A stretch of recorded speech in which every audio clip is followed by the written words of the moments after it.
Começou a gravar. Eu vou fazer um exercício aqui rapidamente. Ué, cadê a caneta? Um exercício de. Só para aplicar, né, para a gente ver a parte de teoria cinética, né? Que na verdade relaciona a energia cinética de translação média, né, com a temperatura. Então, por exemplo, o exercício 62, se vocês forem ver lá o exercício 62 do livro, aí ele diz lá que o hélio líquido, você tem um hélio líquido,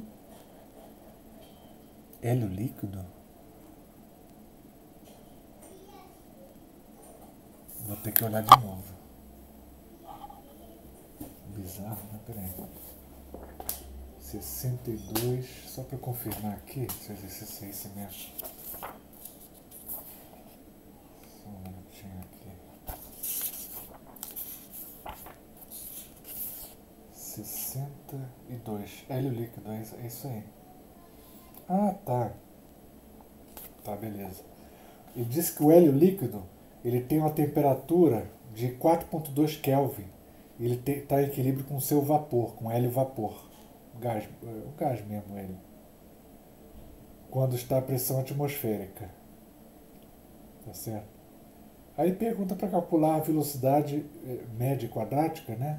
Que seria a raiz quadrada da média dos quadrados da velocidade. Do quadrado da velocidade. Né? Do vapor de hélio a essa temperatura.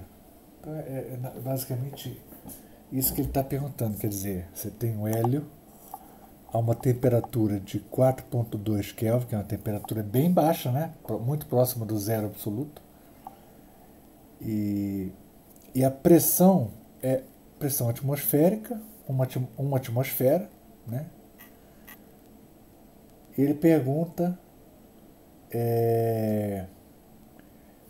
quando você tem o hélio vapor com essa temperatura e essa pressão, ele pergunta qual vai ser a velocidade quadrática média, ou seja, qual seria esse valor aqui da velocidade ao quadrado. Velocidade ao quadrado. A câmera tá. Acho que não funciona. Tá. Velocidade ao quadrado, você tira a média do quadrado da velocidade e depois tira a raiz. Essa vai ser a velocidade média quadrática, que é o que ele chamou de RMS, né? Root square mean. Root mean square, uma coisa assim. Velocidade média quadrática, vamos colocar assim. Nós vimos, né, na aula passada que a energia cinética média, né, seria, de translação no caso, né, seria 3 meios de nRT, ou também, se a gente quiser, também você poderia escrever 3 meios de nKT, sendo que o R é a constante universal dos gases, né? N é o número de esse Nzinho é o número de moles, esse Nzão é o número de moléculas, né, do gás. No caso do hélio coincide com átomo, se não me engano, né? E o K é a constante de Boltzmann, tá certo? E T é sempre esse T que aparece aqui, gente, é sempre a temperatura em Kelvin. Isso aí não pode esquecer, né? Sempre em Kelvin. Nunca você vai aplicar a equação de estado na escala Celsius ou Fahrenheit. Sempre em Kelvin, sempre na escala absoluta. Senão você vai errar. Pois bem, então como é que a gente calcula isso, né? Nós vimos que isso aqui, energia cinética média seria 1/2, não é isso? Vezes a massa total. Vê se vocês não concordam com isso. 1/2 vezes a massa total das moléculas, vezes cada energia, vezes a média das... Supõe que cada molécula tem a mesma velocidade, que seria a velocidade média quadrática. E essa velocidade elevada ao quadrado vai ser justamente essa quantidade que está aqui, o valor médio da velocidade ao quadrado, vezes a massa total vai te dar a energia cinética total de translação. É isso? 1/2. Tá certo?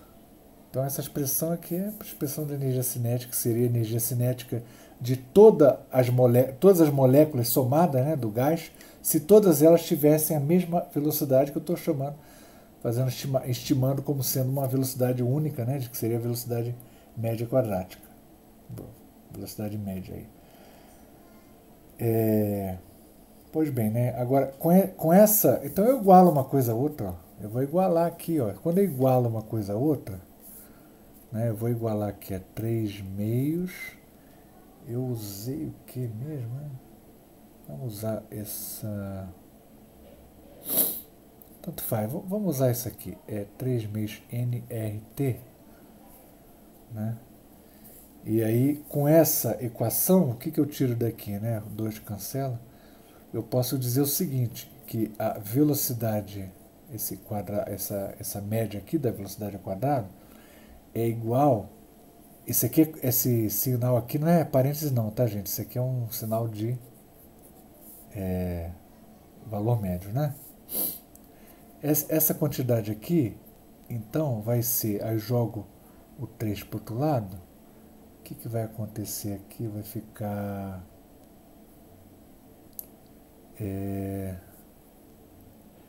não. 3 nRT dividido pela massa total. Só que aqui eu vou... Bom, vamos colocar aqui, ó, massa total. Basicamente isso, né? Acho que é isso aqui. Só que a massa total... Quem é a massa total? É o número de moléculas, é a massa de cada molécula vezes o número de moléculas. Né? Número de moléculas. Opa. Ou então, melhor, vai ser a massa total. Ó. Vamos lá. Massa total é o número de moléculas vezes a massa de cada molécula. Tá certo? Mas, ao mesmo tempo, essa quantidade também é igual a o número de moles vezes a massa molar. Tá certo? Então, vou colocar aqui, ó, número de moles vezes a massa molar. Número de moles, ou mols, tanto faz. E mzão é a massa. O que significa massa molar? Significa massa de 1 mol da substância, do gás, no caso. É a massa de 1 mol. Se eu tenho, por exemplo, se eu tenho 2 moles, eu tenho a massa de 1 mol, eu multiplico essa massa por 2 para ter a massa total. Tá certo? Então são quantidades que equivalem, ó. Tá certo? Agora, fazendo assim vai ficar mais simples, porque você vai cancelar, só basta calcular a massa molar.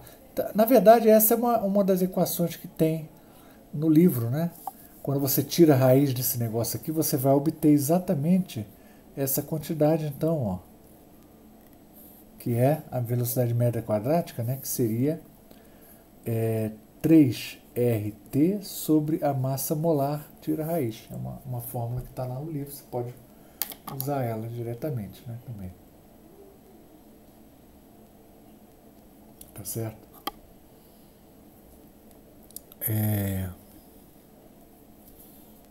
Aí vamos calcular, ó. No caso aqui do gás hélio, aí você tem que olhar na tabela periódica e quando você vai olhar isso na tabela periódica, a massa atômica do hélio, do átomo de hélio, é 4.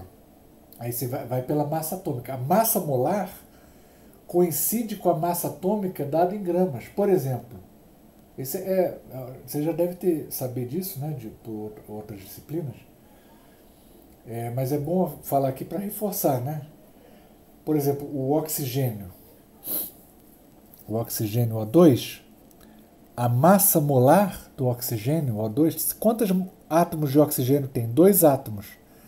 Um átomo de oxigênio, se você for lá ver, tem a massa atômica é 16. A massa atômica do oxigênio é 16.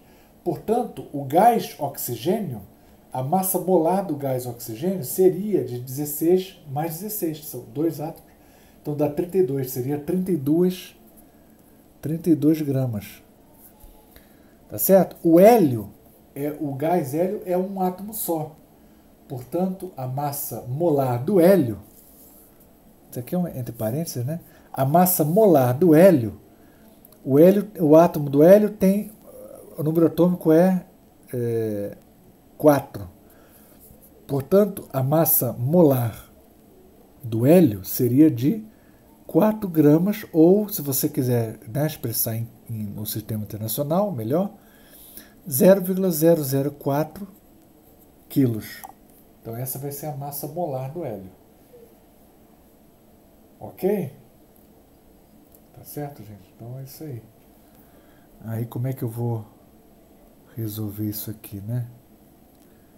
Substitui aqui tudo, né? As quantidades, 3RT, é a constante universal, né? 3, 8, qualquer coisa, né? Aí você substitui lá, vezes a temperatura em Kelvin, tira a raiz quadrada, aí você vai obter uma velocidade de aproximadamente 162 metros por segundo. Em geral, são centenas, é uma velocidade bem baixa, né? Até porque a temperatura está baixa, mas em geral você vai ter velocidades altíssimas, maiores que a velocidade do som, em geral, para uma temperatura mais alta, né? Você teria velocidades altíssimas.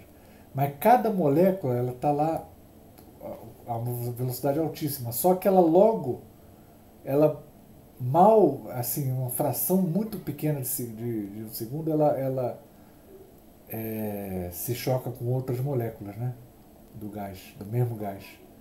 E aí ela praticamente não anda, ela se choca muitas vezes a cada segundo, de maneira que vai se chocando aleatoriamente, de maneira que depois de um tempo ela não andou praticamente nada, fica lá dando pequenos círculos, andando em círculos, né? Bem pequenininhos. É assim que quando você abre um frasco de perfume, você sente o perfume, né? O perfume logo preenche a sala. Não só por essa velocidade de centenas de metros por segundo que ela tem, mas porque o ar, pela convecção do ar mesmo, pela convecção, não pela difusão pura. Tá?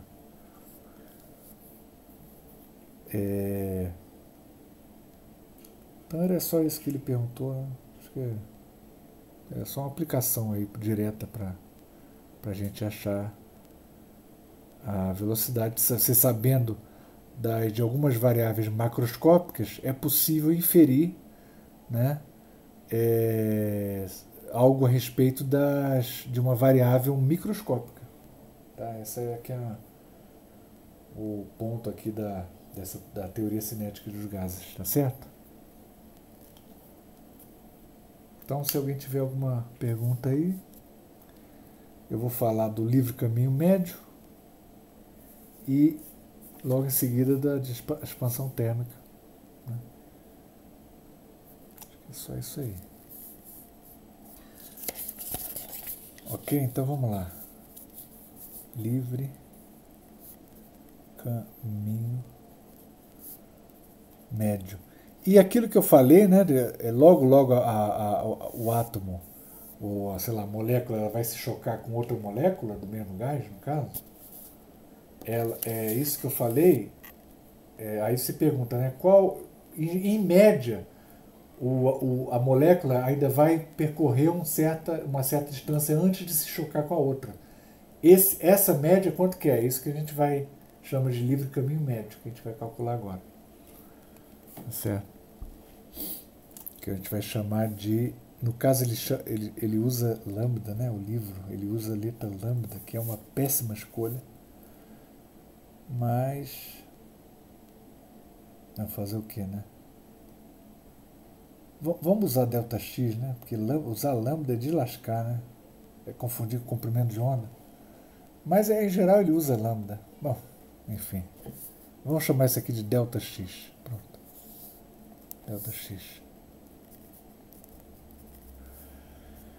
Como é que a gente vai fazer uma estimativa, assim, uma primeira estimativa dessa quantidade seria a seguinte, ó. Você imagina que você tem uma molécula. Aqui, é claro que o formato da molécula não é esférica, mas você pode imaginar assim, o tamanho médio de uma molécula, e aí imaginar como se fosse uma esfera, e poder dizer a respeito dessa quantidade, que seria um tamanho da molécula, né? Como se fosse um raio. Então você imagina que uma molécula aproxima a molécula a uma esfera de raio R1. Aí você tem várias outras moléculas aqui. Em geral, a gente vai considerar, em geral, moléculas do mesmo gás. Mas no caso mais geral, você pode ter uma molécula diferente, né? Com raio R1, e as moléculas do gás têm todas raio R2. Em geral, você teria isso. Tá certo? R1, R2. Quando eu tenho aqui, ó, quando os dois centros estiverem a uma distância que eu vou chamar de D, que é R1 mais R2, aí você vai ter uma colisão. Você vai estar lá, tá colidindo. Né? Então você pensa assim, quando você tem esse átomo, molécula, né, de raio R1, tá aqui o átomo de raio R1, a molécula de raio R1, ela está se movimentando, por exemplo, para a direita. Aí você imagina aqui, ó, um tamanho R2. Vou desenhar um pontilhado aqui exatamente, ó.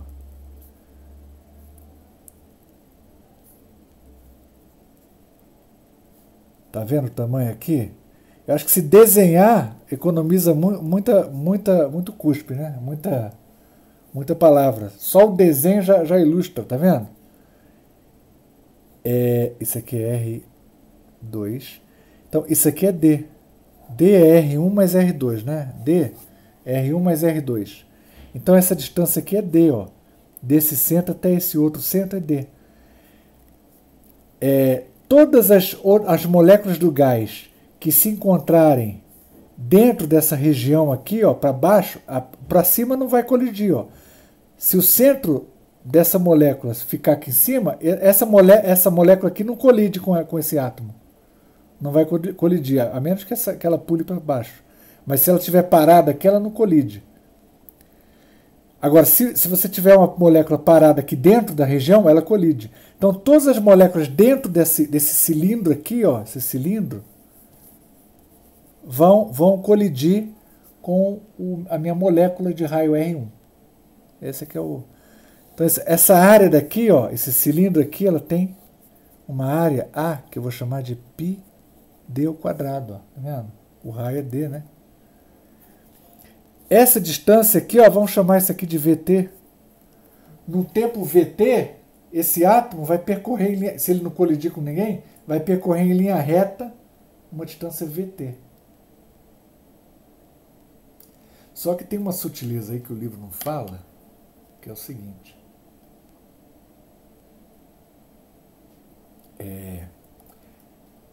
A gente está fazendo uma estimativa do número de colisões que eu vou ter, por exemplo, durante esse percurso, em que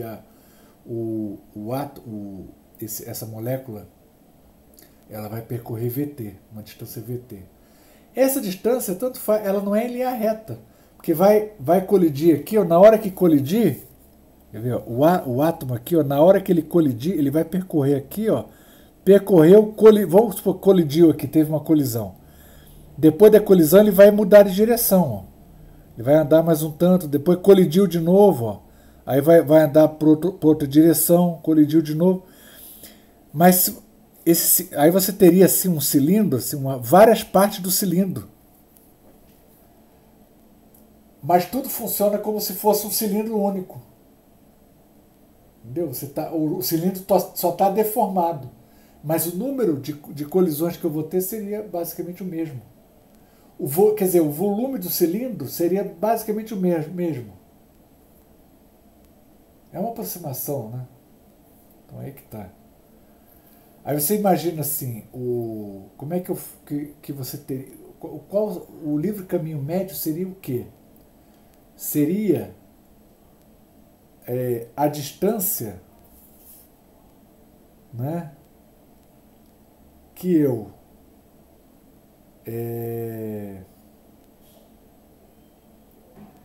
a distância VT dividido pelo número de colisões. Então, olha, livre. Então, vou escrever aqui, ó, livre caminho médio.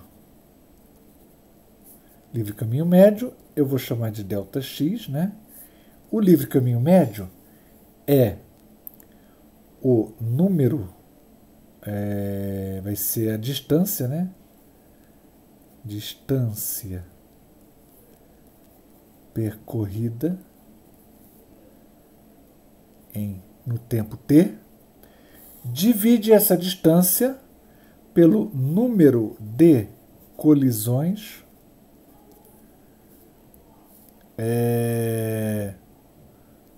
durante o tempo t, durante o mesmo tempo. Divide pelo número de colisões durante o mesmo tempo t. Né? Se de uma distância, se ele percorresse, por exemplo, se alguém que percorre 3 metros e realiza 3 colisões nesse percurso de 3 metros, em média ele percorreu o quê? 1 metro sem colidir. Você divide a distância de 3 metros pelo número de colisões, 3. Vai dar 1 metro. Em média, 1 metro sem colidir. Tá certo? Claro que pode dar um erro, né? Mas se o número de colisões for altíssimo, então você vai ter uma média bastante fiel à realidade. Tá certo? Esse aqui é o ponto. Então vamos calcular, tentar fazer essa estimativa aí. A distância percorrida no tempo t, essa é fácil. Seria o próprio VT. Então, ΔX vai ser VT. Agora o difícil vai ser o denominador. Seria o número de colisões durante esse tempo. O número de colisões durante esse tempo, a primeira aproximação em que a gente está considerando todas as moléculas do gás paradas, né? A gente teria que contar o número de moléculas do gás que está contido nesse volume. Tá certo? Esse número de moléculas que está contido nesse volume, ele é a densidade volumétrica do número de moléculas, que seria o número de moléculas N dividido pelo volume. Acho que só isso, né?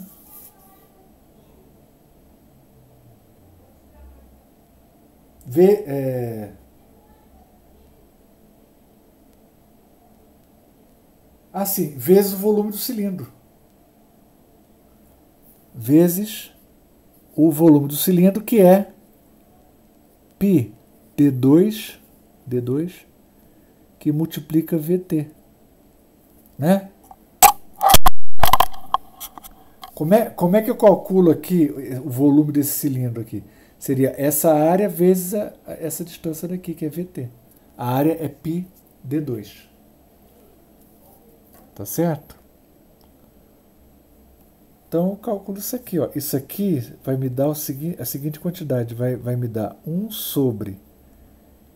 Vamos chamar isso aqui, ó, de um Nzinho. N volumétrico.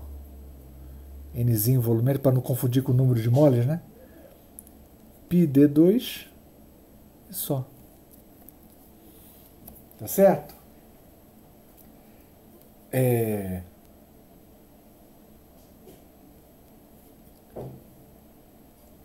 Cancelou ali, né, o VT. Então você tem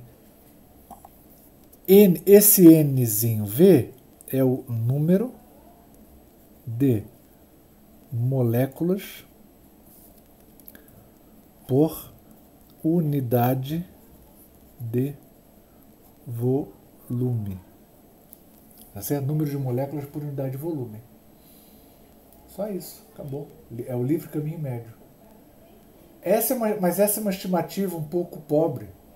Não é muito condizente com um cálculo um pouquinho mais realista, em que você deveria levar em conta a velocidade das moléculas do gás, porque os gases estão se movimentando. Então, na prática, esse livre caminho médio na prática, ele vai acabar aumentando um pouco, porque por uma razão que, na verdade, está além de Física 2, aí é uma coisa mais avançada de estatística. Eu não tenho condição de mostrar isso aqui, e eu vou apenas apresentar o resultado, que é a estimativa melhor, mais correta. Estimativa mais correta. Estimativa mais correta desse livre caminho médio é o seguinte: você vai dividir esse valor todo por um raiz de 2. O livre caminho médio vai diminuir um pouco. Eu falei errado, né? Falei que ia aumentar. Ele vai diminuir um pouco. Você vai dividir essa quantidade por raiz de 2. Tá certo? Seria 1 sobre NV pi t quadrado vezes raiz de 2 aqui no denominador. Lembrando que esse... Deixa eu melhorar isso aqui. Lembrando que esse D, né, é a soma dos raios, né? Ou então, se essa molécula daqui, que a gente estiver analisando os choques com ela, se ela for do mesmo tipo da molécula do gás, se ela é uma das moléculas do gás, então você vai ter esse D, ele coincide exatamente com o diâmetro da molécula do gás, né? Seria o diâmetro da molécula do gás, que é o que a gente vai ver na maioria dos exercícios, tá certo? Raiz de 2 ali que aparece. Então essa que é a equação que a gente vai usar, tá certo? Será que eu resolvo um exercício só para ilustrar? Acho que eu vou ilustrar isso aqui. Por exemplo, deixa eu ver se tem um exercício aqui no livro, só para vocês servir de... Deixa eu ver aqui.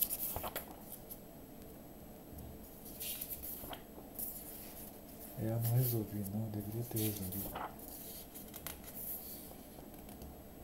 Ih, não tem.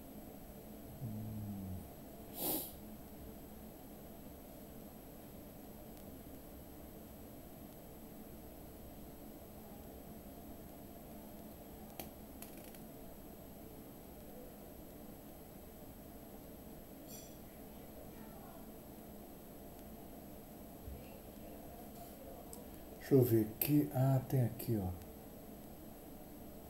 Olha só, aqui o próprio hélio, né? Ah, a gente pode até aproveitar esse... Bom, deixa.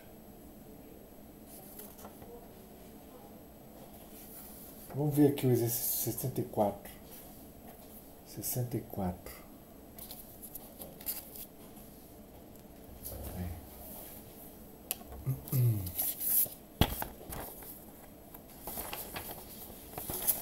Vou fazer aqui o 64. Então, se você olhar lá o 64, o que ele está dizendo? Os atuais equipamentos de vácuo podem atingir pressões tão baixas quanto 7 vezes 10 a menos 11 Pascal. Pressão 7 vezes 10 a menos 11 pascais. Não, pressão baixíssima, né? Seja uma câmara contendo hélio a esta pressão e à temperatura ambiente, 300 Kelvin. 300 Kelvin. E a essa pressão. Então, o gás de hélio ele tem essa pressão e essa temperatura. Estime o livre caminho médio e o tempo de colisão para o hélio na câmara. Considere o diâmetro de um átomo de hélio igual a... Aí ele dá o diâmetro aqui, ó, o diâmetro é 1 vezes 10 a menos 10 metros.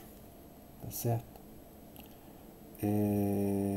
Estime o livre caminho médio e o tempo de colisão. Vamos ver, ó. Estimar. Vamos ver aqui como é que a gente vai fazer isso aqui. O livre caminho médio e o tempo de colisão. Vamos calcular o livre caminho médio e o tempo de colisão. Vamos ver se a gente... No caso do hélio. No caso do hélio, nós vimos que a velocidade, no caso aqui tinha uma temperatura diferente, então vamos fazer a conta aqui de novo. Vou repetir aquela fórmula ali que a gente obteve, né, da velocidade média quadrática, que seria raiz de 3RT dividido pela massa molar. Lembra disso, né? Fazendo essa conta, eu vou achar quanto que é aqui. Tem que olhar aqui de novo. A constante dos gases ideais seria 8.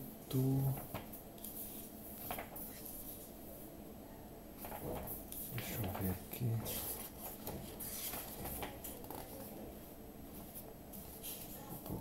Tá aqui, ó. 8, não, não é isso não. Tá aqui. 8,314, isso aí. Tudo no sistema internacional. Já vou anotar aqui, ó. R é 8,314. É isso, Joule por Kelvin. Joule por Kelvin. Você pode escrever aqui mol, né? Fica um pouco mais correto. Joule por mol por Kelvin.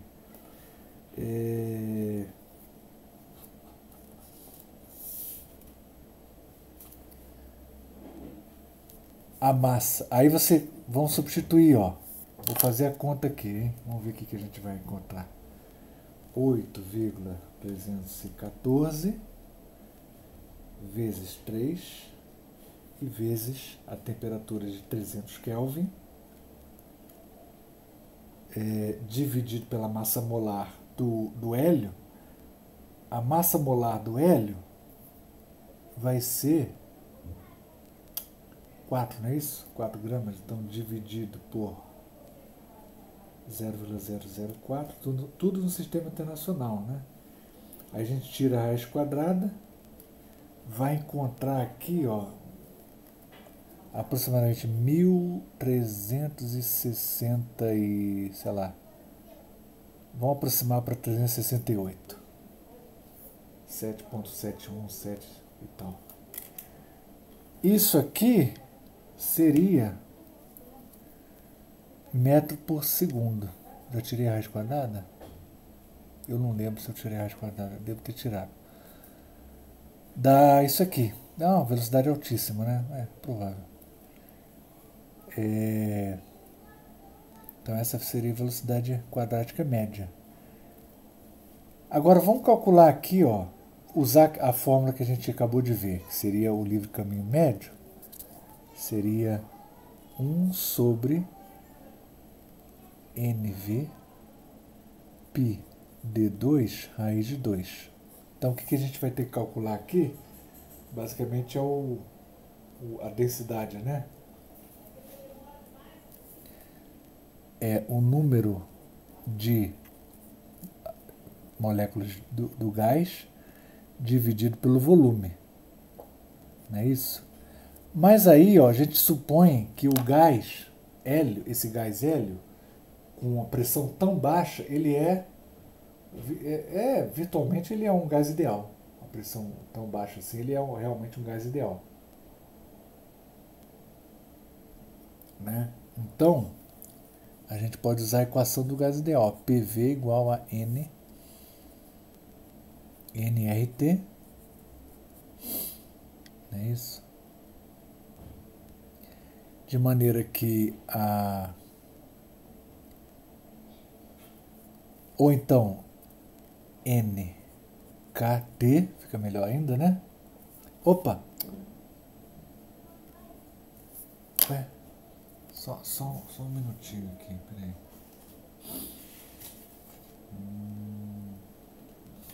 Tá, isso aí. Ou NKT. A outra forma, né, de você usar a equação de estado do gás ideal. nRT, perdão, vamos pegar essa equação aqui, né, com essa forma, né?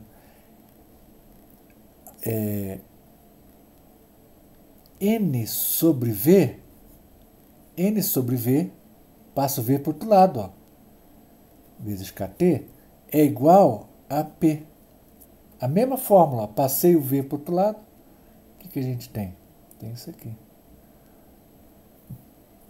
Portanto, o que eu vou obter? N sobre V, que é o que a gente estava procurando, ó, para esse cara aqui, né? É igual a pressão dividido por KT. A pressão é 7 vezes 10 a menos 11 Pascal. A constante de Boltzmann é 1,381 vezes 10 a menos 23. 1,381 vezes 10 a menos 23 Joule por Kelvin. E vezes a temperatura, que é 300 Kelvin. E escrevi aqui na outra folha, mas tudo bem. Então deixa assim. Aí é só fazer essa conta. Vamos fazer essa conta aqui na calculadora aqui. Vamos ver quanto que dá. 7 vezes 10 elevado a menos 11 dividido por 1,381 mas aí eu vou ter que dividir também por 10 elevado a menos 23, que significa multiplicar por 10 elevado a 23, né? Então 10 vezes 10 elevado a 23. Já fiz a conta, beleza aqui. Dividido por 300. Divide por 300. Aí a conta vai dar o seguinte, ó. Esse Kelvin aqui cancelou com esse, né? Pascal por Joule. Isso aqui deveria ser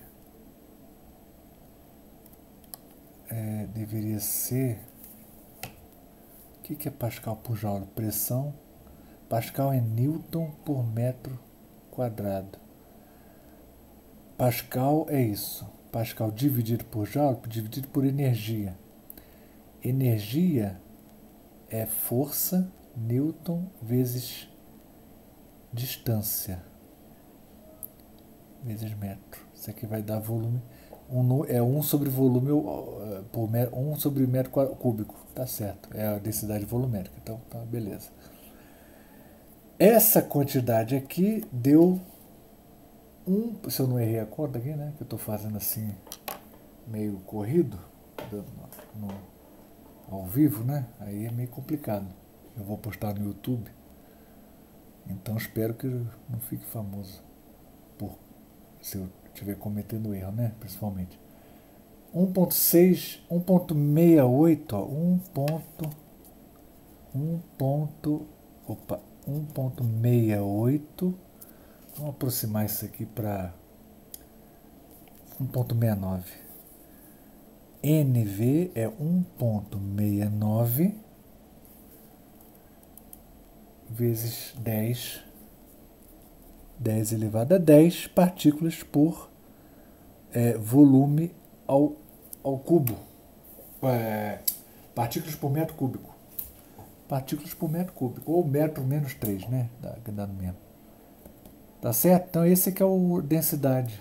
Aí você joga a densidade aqui, ó. Delta X é... Aí você faz a conta toda.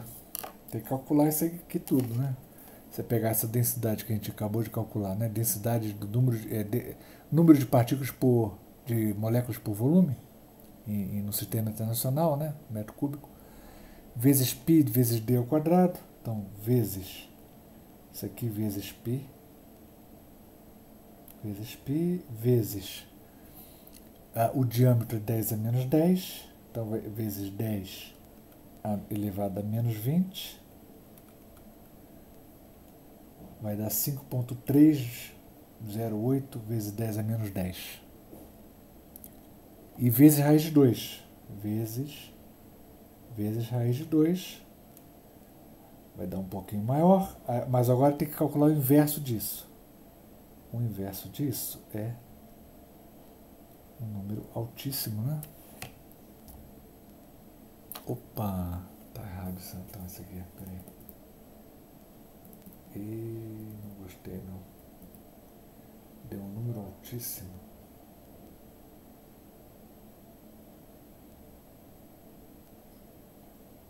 Deixa eu fazer a conta de novo. Esse N dá 10 a 10. É que o diâmetro está muito pequeno, né? Não, peraí. Tem uma coisa errada. Eu vou fazer a conta de novo. Vamos fazer a conta de novo aqui, ó. Isso aqui é 1 sobre 1,69 vezes 10 a 10 vezes π vezes d ao quadrado. D ao quadrado é 10 elevado a menos 20. Tá vendo? 10 a menos 10. Ih, que estranho. Então é isso mesmo, né? Talvez seja isso mesmo. Ué, que coisa bizarra. Não é possível.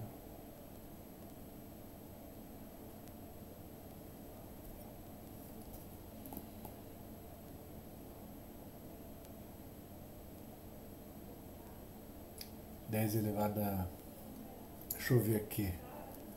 10 elevado a 23, menos 23 vai passar para cima. Vai ficar da ordem de 10 elevado a 13 em cima, né? 10 elevado a 13, 10 elevado a 10 mais ou menos. Então é isso aí. Bizarro, né?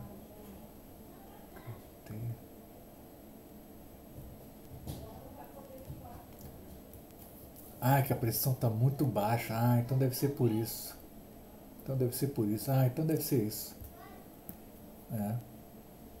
Deve ser que a pressão está muito baixa.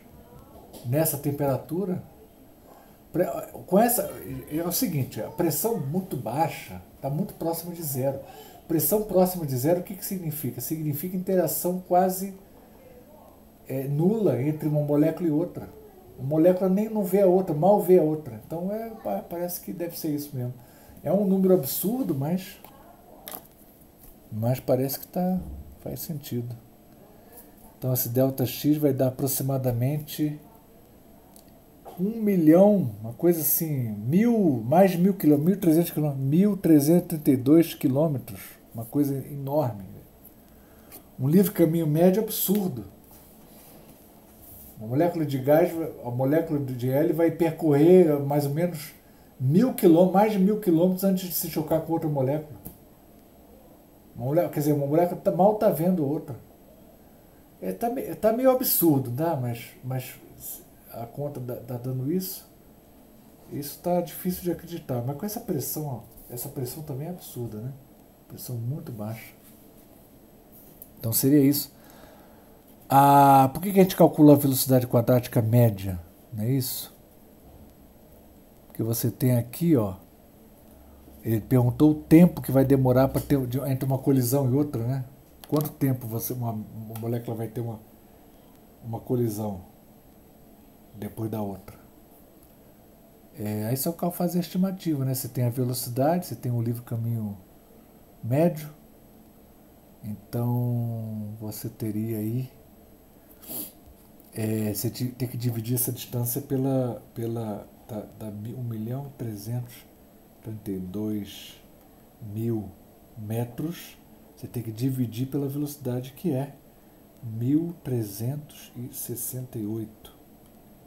Então isso dá 973 segundos. Dá uns 16 minutos. Mais ou menos uns 16 minutos. Esse delta T da ordem de 16 minutos. Um pouquinho mais de 16 minutos. 16,22. Em alguns segundos, né? 16, uns 20 segundos, mais ou menos. Mais ou menos 15, um pouco mais de 15 minutos. É muita coisa, né? É uma loucura isso aí. Isso aí tá meio esquisito. Não sei se tá meio artificial esse negócio aí, né? Um livre caminho médio muito grande, né? Bom, enfim, se tiver a densidade for tão baixa assim, né? A esse ponto, você vê, essa densidade aqui de 10 a 10, em geral você tem uma densidade, número de partículas de 10, mais de 10 a 20. 10 a 10 é uma densidade baixíssima. Muito pouca molécula no metro cúbico. Um metro cúbico é uma caixa que cabe 1.000 litros. Dentro dessa caixa você põe 10 a 10. 10 a 10 é o número alto pra gente, mas 10 a 10 moléculas é muito pouco. Em geral, por exemplo, você quer ver? Ó, só para medir efeito de comparação. Uma densidade assim que a gente encontra aqui no caso de quando você tem uma pressão normal de uma atmosfera, põe lá uma atmosfera de 300 Kelvin para você ver. Uma atmosfera vai dar 10, mais ou menos, vamos colocar 10 a quinta Pascal. 10 a quinta. 10 a, se eu fizer a conta com 10 a quinta, 10 a quinta, divido por 1,38. Multiplico por 10 a 23. 10 a 23, ou dividir por 10 a menos 23, que dá no mesmo. 23. Olha só o número que dá, muito maior. E ainda tem que dividir por 300. Mas dá um número de 2 ponto qualquer coisa vezes 10 a 25. Um gás com a temperatura, na pressão de uma atmosfera, vai ter o número de partículas aqui, a densidade do número de partículas seria, pula isso aqui para 10, de 10 a 10, passa de 10 para 10 elevado a 25. 25, é muita diferença, né? Bom, deve ser isso aí mesmo. Tá certo? Então essa era só uma aplicação aí para cálculo do livre caminho médio. Ok? Agora eu vou falar de dilatação. Se alguém tiver alguma pergunta aí, porque esse exercício você vê que é mais tem que ter a habilidade de fazer conta. Não fazer conta tão rápido. O segredo é o seguinte, não tenta fazer muito rápido, senão vocês vão errar. Se fizer a conta muito, vai registrando tudo, escreve tudo sem ter preguiça em escrever os números todos, as constantes, que aí você vai fazendo as contas com calma para não errar, para não atropelar. Entendeu? É conta, né? Conta e tomar cuidado com unidade. Temperatura sempre em Kelvin. Se você estiver calculando o número, às vezes não precisa passar tudo para o sistema internacional, mas às vezes precisa. Tá certo? Nesse caso aqui precisou, né? Ok? Falar de dilatação, expansão térmica. Expansão térmica não tem o que...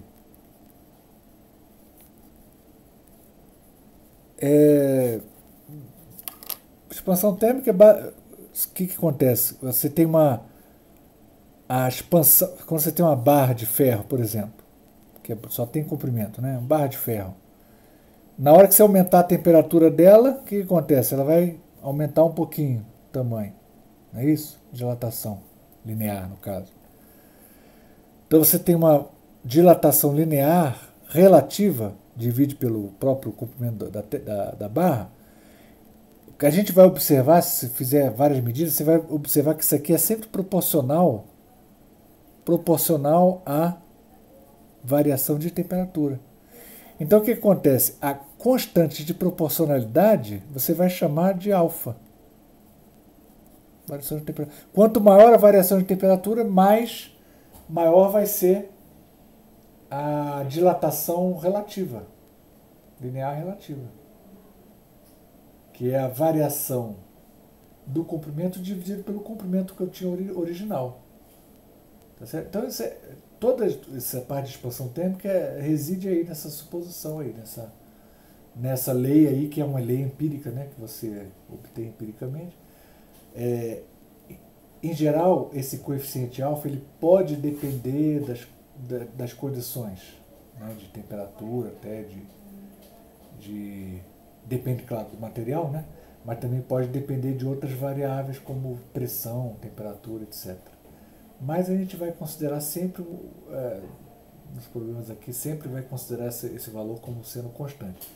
A gente chama esse alfa a gente chama de coeficiente de dilatação ou expansão, tanto faz, dilatação ou expansão linear. Linear porque é o comprimento.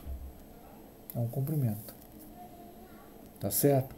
Quando eu tenho o volume, mesma coisa, ó, né? No caso de um volume,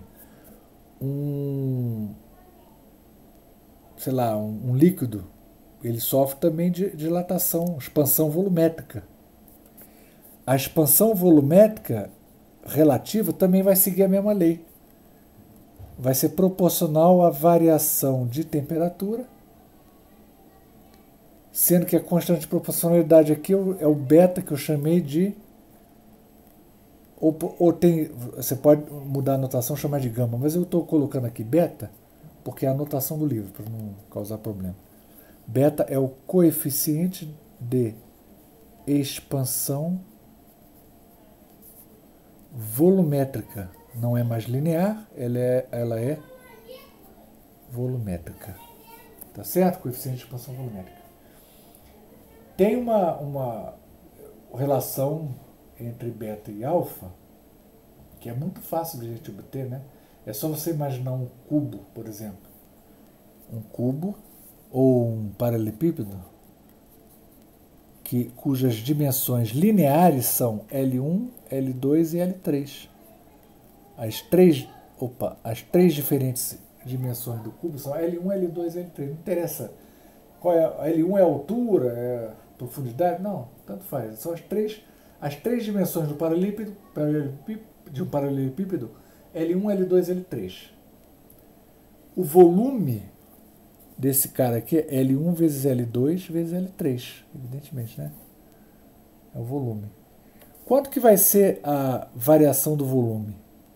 A variação do volume vai ser, como se fosse diferencial, eu aplico esse delta, imagina que é o diferencial, o operador diferencial, né?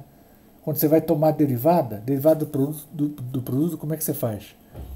Geralmente esse delta V é bem menor do que V, então você pode considerar uma variável infinitesimal, por daí a justificativa de você usar como se fosse a regra do produto, né? Aí você teria delta L1 vezes L2 vezes L3 mais L1 vezes L3 vezes delta L2 e mais L1 vezes L2 vezes delta L3. Derivado do produto.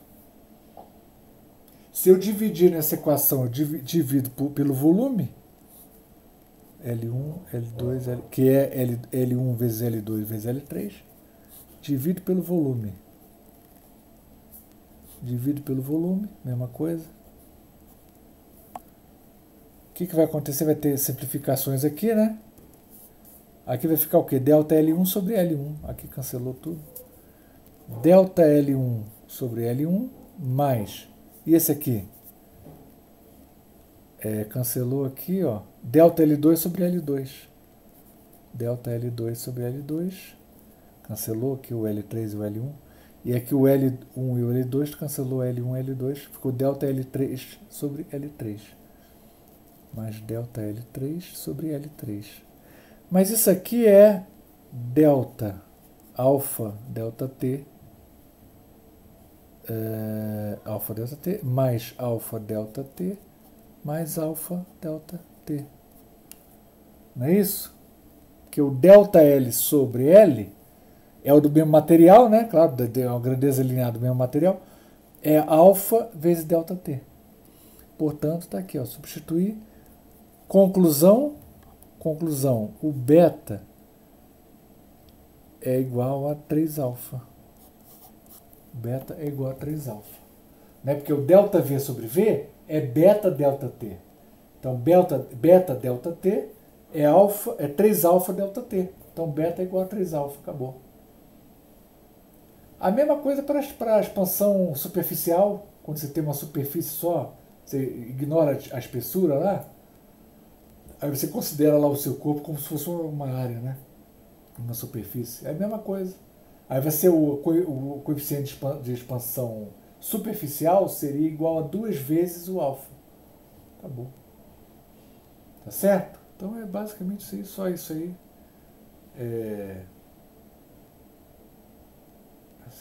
Se eu tiver um material, por exemplo, se eu tiver, você tem um tanque de combustível, sei lá, 40 mil litros de tanque de combustível, né?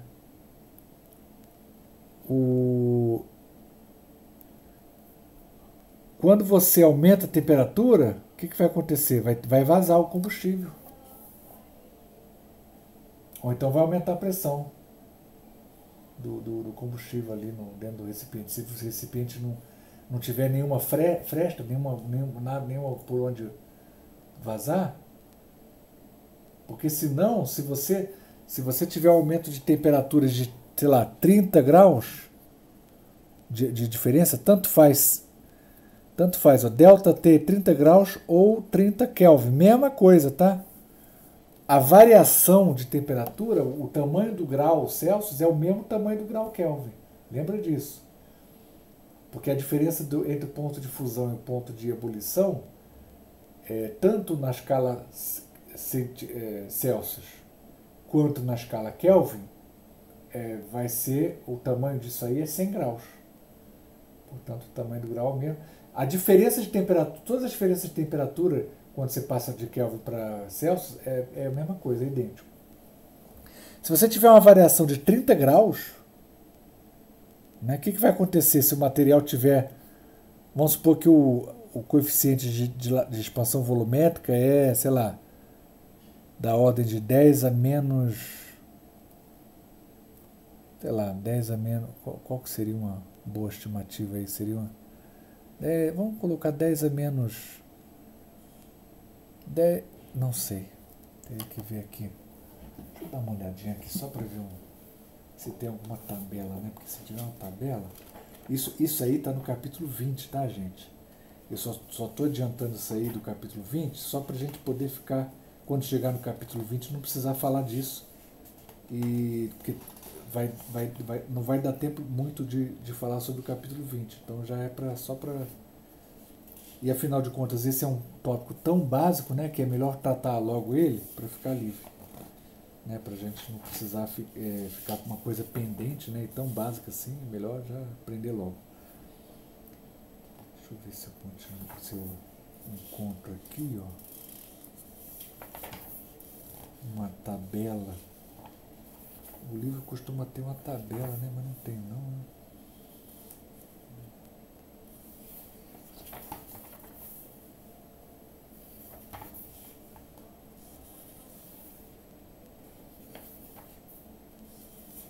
Ah, tá aqui, ó.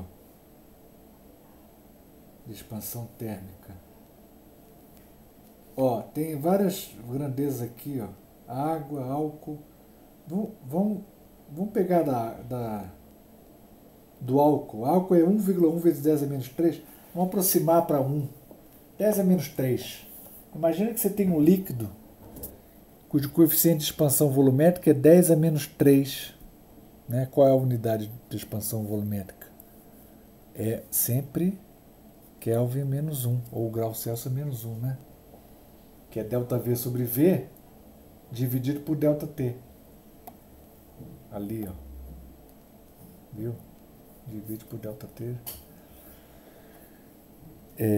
Vamos supor que eu tenho isso aqui. Qual é o volume que tende a escapulir, a transbordar aqui no meu recipiente? Se estiver tudo cheio, né? 40 mil litros, tudo preenchido. O volume que vai transbordar vai ser o quê? Ó? Vai ser, aí tu precisa calcular o delta V. Delta V sobre V vai ser 10 a menos 3 vezes delta T, que é 30. Não é isso? Portanto, o ΔV vai ser, aí você faz a conta, ó, 30 vezes 10 a menos 3, ou seja, 30 dividido por 1000, né? Vai ser 0,03, vezes o volume que eu tinha, vezes 40 mil litros, dá 1.200 litros, tá vendo? Bastante, né? Foi até alto, né? Mais alto do que eu imaginava.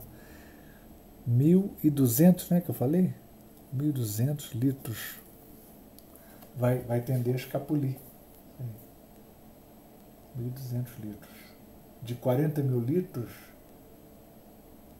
Não, será que é isso mesmo? Tô achando muito. 40 mil? Deixa eu fazer a conta de novo que eu não tô acreditando. 0,03 vezes 40 mil. 1.200, é verdade, 1.200 litros, bastante, né? 1.200 litros, daí o sujeito vende álcool no verão, ou sei lá, qualquer líquido assim, vai ter um lucro, né? Vender no calor é melhor do que vender no... Se for por peso, não. Mas se for por medir no volume, o preço for calculado em volume, por volume, aí você pode até lucrar, né? Quando você vender no calor e comprar no frio, não é isso? É isso, é a primeira aplicação assim, bem direta, né, da dilatação. Então, dilatação é só isso. Tá certo? Teria também a equação de Van der Waals, mas eu vou deixar para outra aula, porque aí eu aproveito a outra aula e só resolvo o exercício, tiro dúvida. A gente fecha a parte de... Essa parte vai para... E aí na semana que vem tem a outra parte que é um pouco mais importante, né? Que tem os processos térmicos, calor, primeira lei da termodinâmica, né? Ok? Tá certo então, gente? Alguma pergunta aí? Eu vou terminar aqui a gravação.